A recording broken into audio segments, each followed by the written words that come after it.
Hey guys, Dave from Nerdarchy, for nerds by nerds. Hang out with this nerd. Nerdarchy's Ted. And today we got another monster BFF for you. This time we're going to put together the Lady and the Knight.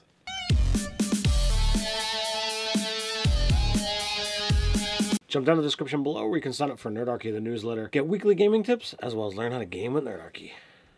Alright, it's that time. We're going to monster BFF once again.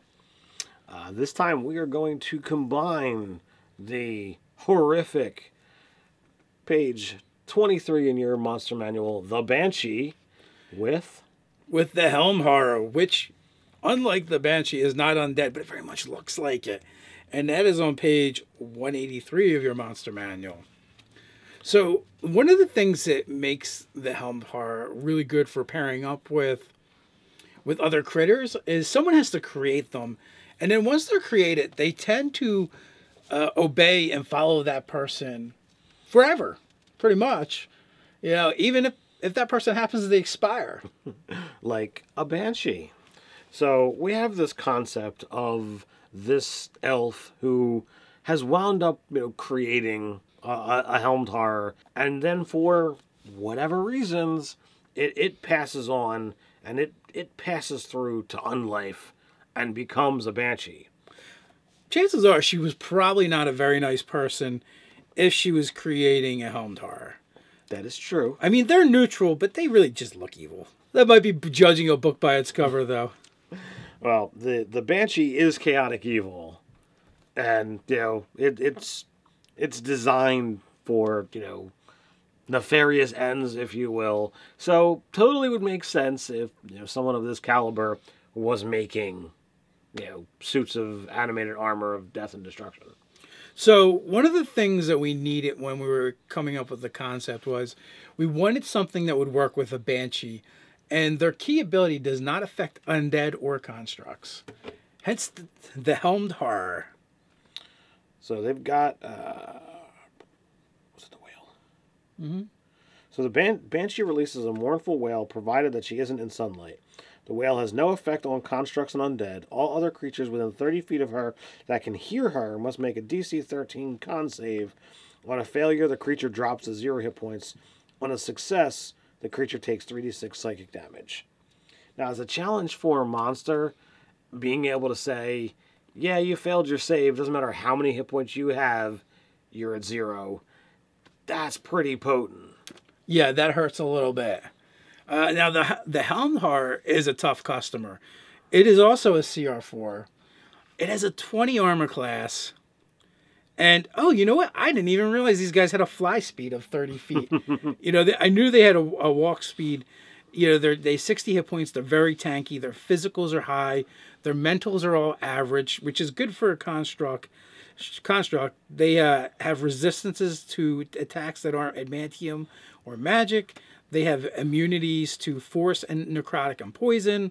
They have so many condition immunities. They have blind sight. And then they have magic resistance. You just pick 3 spells that they are just immune to, which their suggestions are Fireball, Heat Metal, and Lightning Bolt. I might be a bit of a prick to my players and swap out that Heat Metal For Magic Missile? No, they're already immune to force damage. Oh, that's right. Why bother? And that was my first thought. I was like, why did someone put Heat Metal and not Magic Missile? It's like, oh, that's why. But either way, your heavy hitter spells aren't going to affect it. You can't disintegrate this guy. That's true. So, actually, now I want to use them in my game that you're playing in, because I do have a player that likes to use disintegrate. All right, so now, if that's not enough resistances for you, the Banshee is resistant to acid, fire, lightning, bludgeoning, piercing, and slashing from non-magical weapons, immune to cold, necrotic, poison, immune to charmed, exhausted, frightened, grappled, paralyzed, petrified, poisoned, prone, restrained. Like, it just goes on and on. Like, the amount of stuff that you just can't do, or it tends to, shrug off half the effect. It's pretty ridiculous. Yeah, I feel like these two are kindred spirits in that sense, because they're both very, very resistant.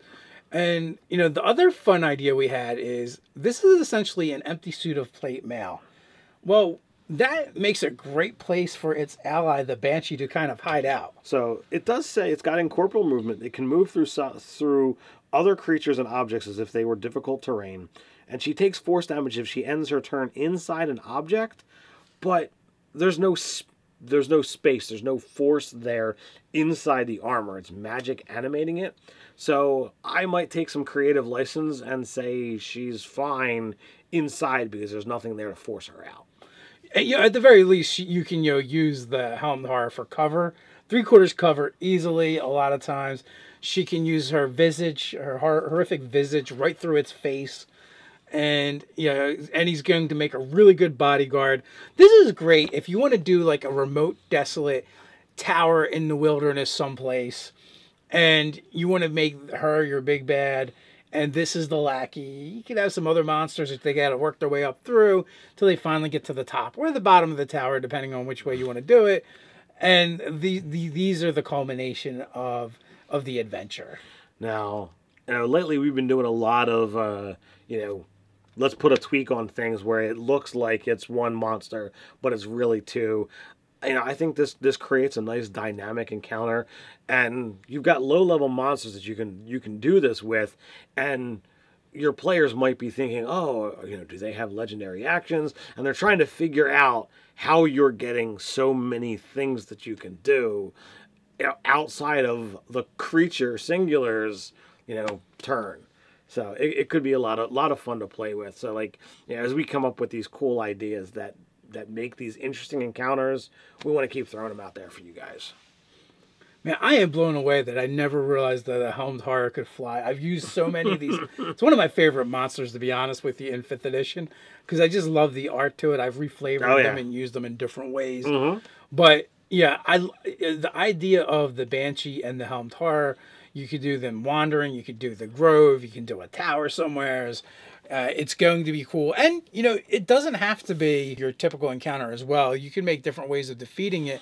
Like, what if there's a way to put the Banshee to rest? And if you do that, then one, you get rid of this evil undead thing. This elf maiden gets to maybe move on to the afterlife. Maybe she wasn't an evil person in her actual life. And then maybe then the Helmed Horror just hangs out and guards our tomb. The Helmed Horror could sit and guard the tomb. It could become inert. The magic that's animating it was tied to the Banshee, either in life or in death, and then it dissipates. Now you've got a magic suit of armor that could be the reward for the encounter. There's a lot of different ways that you could wind up taking this. That would be cool if you did a take on magic armor. Maybe you wanted to offer up magic armor that gives magic resistance, right? This would be the perfect suit to do that with. That is true. A shield with some kind of spell reflection ability. You can have some fun with it. You can play with it if you wanted to do something different with your rewards. It's a fun encounter. I think it's going to be kind of dynamic and possibly deadly too. For a lower level party, you definitely have to be careful. If that Banshee is dropping people to 0, that's going to be bad. Is that a charisma saving throw? It sounds like it would be a charisma saving throw. Con. It's a con. All right, so it's not as bad. DC 13 con, but I mean, on average, most people are looking at con as their second or third stat, if not lower. So if you're using a basic stat array, you're talking really it's a +2, +1. If anything, if they're not a melee class, it might be a 0. It might wind up being a negative. They might not be proficient. That just gets worse and worse the longer I keep talking. Yeah, your wizards, your rangers, your rogues, your warlocks. These characters are going to all might have a tough time with it. At least sorcerers, they have a con is a good save. Paladins don't have con as a good save, but you eventually get your charisma to everything. But you might even be using this monster a little bit lower, right? Depending on where your XP budget falls, to where they quite don't get that ability because that ability might not be till 6th level. Yeah. So I would start using this at 5th if I really felt I had a good solid party. Anything prior to that, and I think it's just going to be a TPK. I really like this kind of encounter as like if I was going to build lore around something in my world or like locally, Banshees I think are great for that. I agree. And you can make your Banshee stand out a little bit by giving it a companion that's going to last throughout all time with them. All right, so what do you guys think? You ready to use this in your game? Have you used this kind of thing in your game? Down in the description below, let us know what you think. While you're down there, don't forget to click like, share, and subscribe. Go check us out over at Facebook. So until next time, stay nerdy.